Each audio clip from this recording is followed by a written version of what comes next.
Welcome back, everybody, for another deep dive. This time, we're going to be talking about How Will You Measure Your Life by Clayton Christensen. Oh, yeah. And we're going to be talking about his insights into making choices that lead to a fulfilling life, both personally and professionally. It's so interesting how he applies his, kind of business world lens to personal satisfaction, Yeah. He's known for his work on disruptive innovation, but in this book, he really turns that lens on, our own individual lives. It's so true. And I think one of the things that really stood out to me in the book is that story he tells about Diana the scientist. And I feel like that story just gets to the heart of what he's talking about in terms of motivation. Totally. And I think it's something that a lot of us can relate to, on those good days at work, you feel energized and accomplished, and that just, naturally carries over to your interactions with family and friends. Yeah. But then on the bad days, when you feel frustrated at work or just underappreciated, it can really negatively impact your relationships. Oh, yeah, absolutely. It makes you think about how the quality of your work, how that impacts people around you, even outside of work. Yeah, and I think that leads us to this idea of the two-factor theory of motivation, which he talks about. Right. So for those who might not be familiar with this theory, can you give us a quick rundown of what that is? Yeah, so the two-factor theory basically states that there's two types of factors that influence job satisfaction: hygiene factors and motivators. Right. And hygiene factors are things like salary benefits, job security, work conditions. So those are things that are important for basic job satisfaction. Yeah.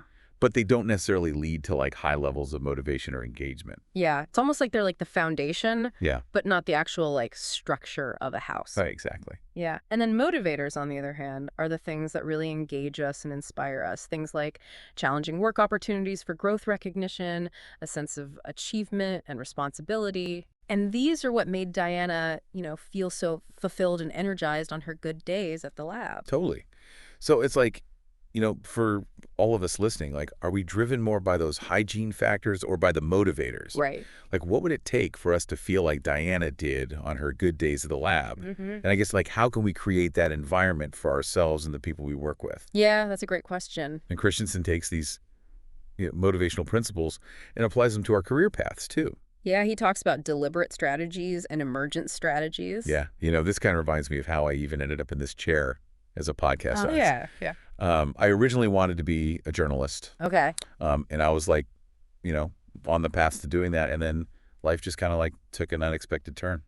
Yeah, I feel like that happens to a lot of people. So what is the distinction between those two types of strategies? So a deliberate strategy is basically a planned path. Okay. You set a specific goal and then you map out the steps to get there. So you wanting to be a journalist, an emergent strategy is more about recognizing and adapting to opportunities that come up along the way. So when this podcasting opportunity came up, even though it wasn't part of my right. original plan. Exactly. It's being open to those turns and seeing the potential in them. Yeah. Even if they kind of deviate from your initial roadmap. Yeah, I love that. Yeah.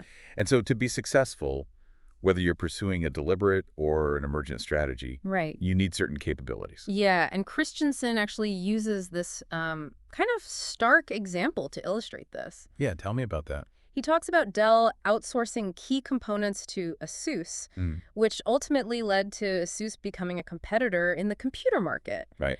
And I think it highlights this importance of understanding which capabilities are essential to control for an organization or even an individual. Yeah. And Christensen identifies three key capabilities: resources, processes, and priorities. Okay, so break that down for me. Okay, so resources are things like people, technology, capital that you have. Got it. Processes are the systems and methods you use to get things done. Okay. And priorities are those decision-making filters. Yeah. That guide how resources are allocated. Okay, so how might this apply to someone's personal life? That's a great question. Think about your own goals. Let's say you want to write a book. Okay. Do you have the resources the time to write or a quiet space? Right. Do you have a process, like a writing schedule or a system for getting feedback? And do you have the right priorities? Are you making time for it amidst other demands? It's you have to be the CEO of your own life and manage these things strategically. Yeah. And I think it's also recognizing when we might be outsourcing really essential aspects of our lives in ways that could have unintended consequences. Like what? Like parenting relationships, personal growth. Wow, that's such a good point. Yeah. And I think one of Christensen's like most memorable concepts is this idea of jobs to be done. Yes. And he illustrates this with this like classic example involving milkshakes. Yes. The milkshake story. Can you remind me what that was all about? So there was this fast food chain, and they were really struggling to increase their milkshake sales. Okay. And initially, they focused on product features, Okay. like making the milkshake thicker, offering more flavors, lowering the price. Okay. But nothing seemed to work. Interesting. And they realized they needed to understand the job the customer was hiring the milkshake to do. So they did all these customer interviews, and what they discovered was that in the morning, most of their milkshake customers were commuters. Okay. They weren't buying it for a quick treat. They were hiring it for like a long, engaging commute. So it was fulfilling this need beyond just like Right. a quick sugar rush or something. They wanted something that would last through their commute, keep them occupied, and maybe even stave off hunger. Interesting. But then in the afternoon, the milkshake was hired for a completely different job. Oh, yeah. Mostly dads buying milkshakes for their kids. Oh, that's funny. Like as a treat after a long week of saying no. Okay, so the same product was fulfilling two completely different needs. Yeah, and so I think the takeaway for our listeners is don't just focus on the features of what you're offering, Yeah. but really understand the underlying need you're fulfilling. Like, what job are you being hired to do? That's so fascinating. Yeah. It makes you think about like your relationships in a whole new way. Totally. Like what jobs are our partners, friends, family members like hiring us to do? Right. And are we fulfilling those effectively? Exactly. And like a mismatch between the job someone needs done and what we're providing can lead to frustration. Oh, for sure. For Yeah. sure. And it reminds me of that story Christensen shares in the book about the husband who thought he was like doing his wife a favor by handling all the household chores. Oh, right. But what she really wanted was like an adult conversation. Connection. Yeah, after a long day with the kids. Exactly. He was focused on the tasks, not the underlying need. And it's like, even with the best intentions, sometimes we can totally miss the mark. And speaking of like good intentions gone awry, Yes. Christensen also talks about this danger of marginal thinking. Yes, and he illustrates it with this kind of sobering example, the story of Nick Leeson, the trader who brought down Barings Bank. Oh yeah, what a story. I know. And it all started with like these small, seemingly insignificant decisions. Yeah. Can you walk us through that? So Leeson started by making this relatively small trading error, Oh. but instead of owning up to it, he tried to cover it up, thinking he could fix it. Oh no. And that one small decision just led to another and another, Wow. each seemingly insignificant on its own. Right. He kept telling himself, just this once, I'll make it right.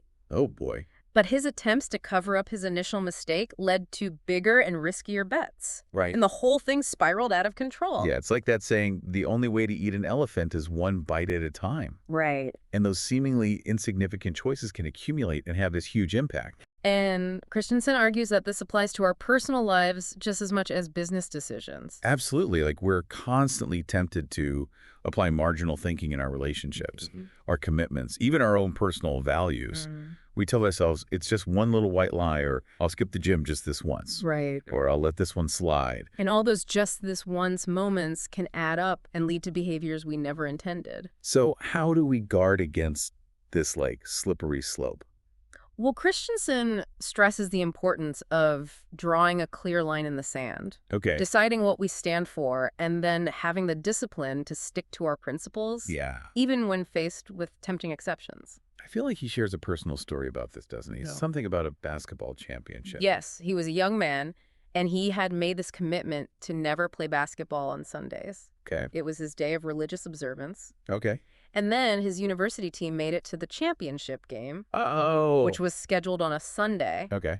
And his teammates were really urging him to play scores. Arguing that it was a once-in-a-lifetime opportunity. Right. But Christensen realized that breaking his commitment, even just this once, would set a dangerous precedent. Yeah. He knew if he compromised his values in this instance, it would be easier to do so again in the future. Wow. So he chose to honor his commitment. Even though it meant like missing this huge event. Yeah, and that's the wisdom Christensen wants to impart. Life is full of extenuating circumstances. Right. But if we give in to marginal thinking, once it becomes easier to do so again and again, Yeah. and we erode our values and integrity. And he actually links this back to the concept of capabilities. Yes. He argues that one of the most crucial capabilities we can develop is the ability to make those tough choices based on our priorities, Right. even when it means going against the grain. It's not just about what we do, Yeah. but why we do it and how those choices align with our deeper values. And that brings us to another key element, the idea of purpose. Okay, so what does he mean by that? He's saying it's not just about setting goals or achieving success, but understanding the deeper why behind it all. What's the driving force behind your actions? What legacy do you want to leave behind? So he provides a framework for this, right? He does. For defining our purpose. Yeah, he says it consists of 3 parts: a likeness, a commitment, and a metric. Okay, break that down for me. So the likeness is a vision of the person you want to become. Okay. It's about identifying the qualities, values, and characteristics you aspire to embody. Okay. The commitment is the dedication you have to actually becoming that person, Got it. even when it requires sacrifice or difficult choices. So likeness is the what and commitment is the how.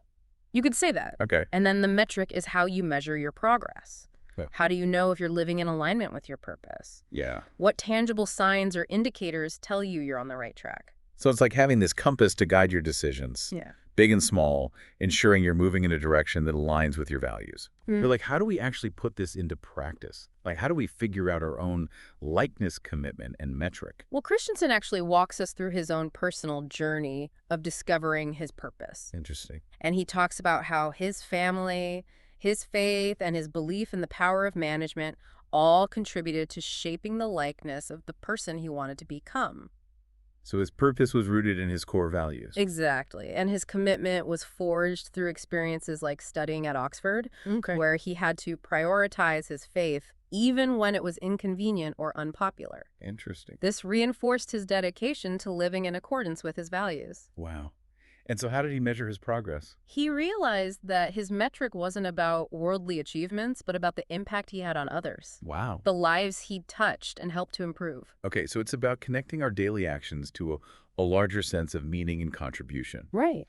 and measuring our success not just by these external markers, but by the positive impact we have on the world around us. Exactly. And Christensen believes that if we take the time to understand our purpose in life, it will be the most valuable and useful piece of knowledge we ever gain. It's like having this guiding star to navigate by. Right. Knowing our purpose can help us make decisions, prioritize our time, and ultimately live a more fulfilling and meaningful life. Yeah, it gives us a framework for making choices that are aligned with our deepest values. Even when those choices are difficult or unpopular. Exactly. This has been so insightful so far. Yeah. We've covered so much from understanding our motivators to defining our purpose. Yeah. But how do all these pieces fit together? How do we take all this information and apply it to our own lives? That's a great question, and that's what we'll dive into next. Awesome. Can't wait. I think the key is that it's not a set of rigid rules, you know? Right. It's more like a set of lenses Yeah. to look at our choices through. Yeah. It's encouraging us to be more intentional about how we're living. To really think about it. Yeah, and to make sure our actions match what we really value and where we want to go. I love that. Yeah. It's about like taking ownership Yeah. of our lives. Yeah, being the author of Yeah. your own story. Not just reacting to what comes our way. Yeah, and it's not a one-time thing either. Right. It's an ongoing process of Yeah. reflection and adjustment. Like checking in with yourself. Yeah, just like a company has to adapt Yeah. to the market. We need to evaluate our own lives too. Yeah. Are we moving closer to or further away from who we want to be? Right. Are we fulfilling those jobs to be done in our relationships? Are we living in alignment with our purpose? It's not about achieving like some perfect ideal of success. Right. It's about this like lifelong journey of growth and learning and course correcting as we go. Exactly. And that journey will involve challenges and setbacks. For sure. And those unexpected detours we talk But about. having that purpose Right. and understanding what motivates us and being willing to adapt, those are the keys to navigating those things and coming out stronger. It's not about having all the answers up front. Right. It's about embracing the journey and learning from it. Yeah. And trusting that we can figure things out along the way. And this message, I feel like, is so important now Oh, totally. with everything moving so fast. Especially today. Yeah. And there's just like so much pressure to achieve and acquire. And Christensen reminds us to like slow down Yeah. and like think deeply about what matters. What really matters. Yeah, make sure we're not sacrificing those things that bring us lasting joy Right. in pursuit of just these fleeting external rewards. It's about the long game. Yeah. So as we wrap up this deep dive into how will you measure your life, I want to leave our listeners with a final thought Okay. that Christensen poses in the book. Yeah. And it's this question that really challenges us to define what success means on a personal level. If your life were a business, what would its mission statement be? Ooh, that's good. What metrics would you use to measure its success? Yeah, that's a good one.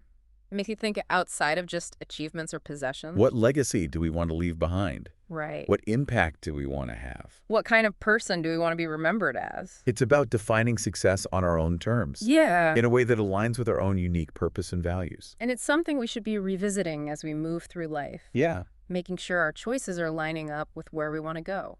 So to our listeners, we leave you with this challenge. Mm-hmm. What is the mission statement of your life? How will you measure its success? Let those questions guide you. Yeah, let them guide your choices, Yeah. your actions, and ultimately the legacy you leave behind. Because at the end of the day, that's the true measure of a life well lived. A life that is both successful and deeply fulfilling. Couldn't have said it better myself. And on that note, we'll wrap up this deep dive. Until next time, keep learning, keep growing, and keep striving to live a life of purpose and meaning. Yeah, it feels like we've got this like toolkit now, It does. It's like this toolkit for building a life that's both, successful and meaningful. Yeah. And we've talked about, understanding our motivators, balancing those deliberate and emergent strategies, Right. developing those key capabilities, Right. figuring out the jobs to be done in our relationships, Yeah. avoiding marginal thinking, and ultimately discovering our purpose. Mm-hmm. It's a lot to take in, but it feels really empowering. It is, but I don't think it's about following these rules rigidly. Yeah. It's more about using them to think about our choices. Yeah, to be more thoughtful. Yeah, Yeah. our actions matching up with what we really care about. Yeah, are we living intentionally? Exactly. It's about taking ownership Yeah. and being the author Writing your own story instead of just reacting. instead of just letting things happen to you. And this isn't just a one-time thing either. No, it's ongoing. Yeah, It's constantly reflecting and adjusting. and checking in. Yeah, like a company adapts to the market. Mm. We need to do that too. Right. Are our actions moving us closer or further away from who we want to be? Right. Are we fulfilling those jobs to be done in our relationships? Are we living in alignment with our purpose? It's not about reaching some perfect version of success. Yeah. It's about always growing and learning. Yeah. Always course correcting. And that journey is going to have challenges, Oh, for sure. setbacks, Those detours. but having that clear sense of purpose. Yeah. Understanding what motivates us and being willing to adapt. Being flexible. Yeah, those are the keys, Be getting through it all. and coming out stronger on the other side. And it's not about knowing every answer right away. Right. It's about trusting the process Yeah. and trusting ourselves to figure things out. I think this message is so relevant, especially today. Oh, absolutely. Everything's moving so fast. So fast. There's so much pressure. Yeah. To do more, have more, be more. And Christensen's hey, slow down. Yep. Think about what truly matters. Don't get caught up in the short-term stuff. Yeah. So as we wrap up this deep dive on how will you measure your life, I want to leave our listeners with this final thought Okay. that Christensen poses in the book. If your life were a business, what would its mission statement be? Ooh, that's good. And what metrics would you use to measure its success?